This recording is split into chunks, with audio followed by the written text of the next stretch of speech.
Most productivity advice skip the big picture, but after years of trial, I found a method that solves every part of getting things done, from beating procrastination to staying focused and to becoming more productive every week. I used it myself to grow this channel to over 100,000 subscribers while working as a full-time consultant, to now working full-time for myself while traveling the world, and most importantly, to consistently help me double the productivity of my clients. So in this video, I'm going to show you exactly how this productivity method works step by step and exactly how you can copy it for yourself. Let's get into it.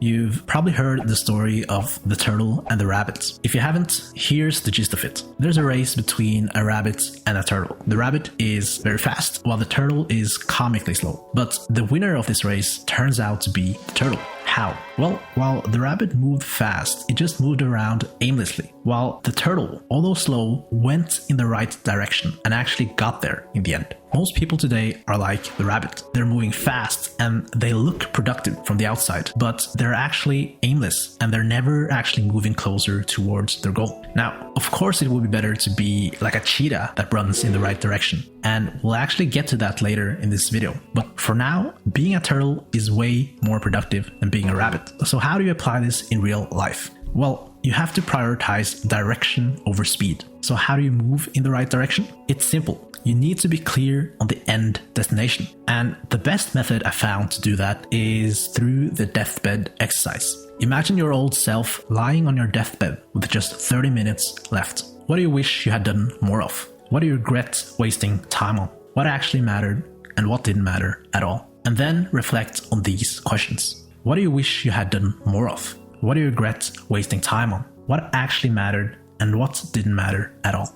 The answers to those questions will help you get more clear on your end destination. Realize that only doing those things will move you in the right direction, and everything else is unproductive, like the rabbit. And once you're clear on that, you can simply reverse engineer it until what you need to do today. Meaning you now have your end goal, and you can now start to think about where you need to be in 10 years to reach that end goal, where you need to be in 2 years, 1 year, 1 month, and so on, all the way until today. That's how you stop running in circles and start moving with purpose. Alright, that's the first foundational step. You've officially become a turtle. But how do you turn into a cheetah? Let's look at that next. So you got the effectiveness handle. You know what to work on and you're moving in the right direction. But the next question is, how do you work on those tasks as efficiently as possible? I like to break this down into 3 phases: before work, during work, and after work.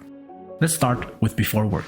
The difference between efficient and inefficient people here is simple. The time gap between knowing what to do and actually doing it. Inefficient people spend hours, if not days, stuck in this phase, while efficient people spend only seconds or minutes. And when you add this difference up across all the decisions you take throughout your day and week, you can imagine how much more efficient people are able to get done.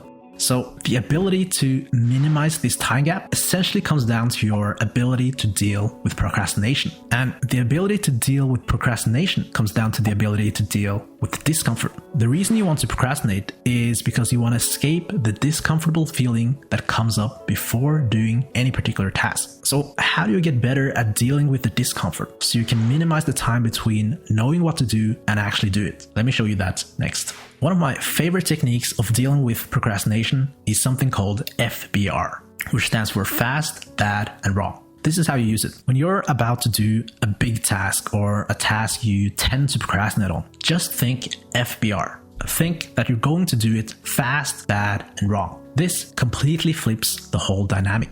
Instead of thinking that you need to do everything perfectly, which is probably what caused your procrastination in the first place, now the goal is to do it fast, bad, and wrong, which is pretty easy. And what's ironic is that the output of this work usually still turns out pretty damn good.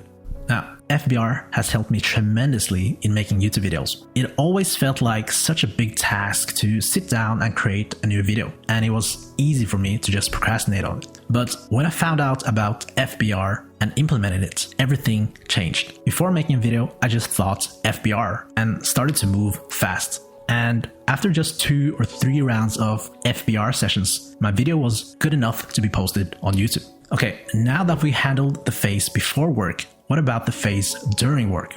Let's look at that next. Well, the first phase is really about your ability to deal with procrastination. The second phase, which is during work, is all about distraction and focus. I like to look at distraction and focus as two sides of the same coin, meaning more distractions equals less focus and less distraction equals more focus. So the key here is to remove all distraction during your work so that you in turn can become laser focused. So how do you actually do that? Well, most distractions come from your digital environment, more specifically your phone and computer. So you have to set up systems and rules for your phone and computer in a way that doesn't make you distracted while you work. An example of a rule could be to have your phone in another room while working, while example of a system could be having no notifications pop up on your phone or computer during work, and only allowing calls from important people for emergency or crucial work.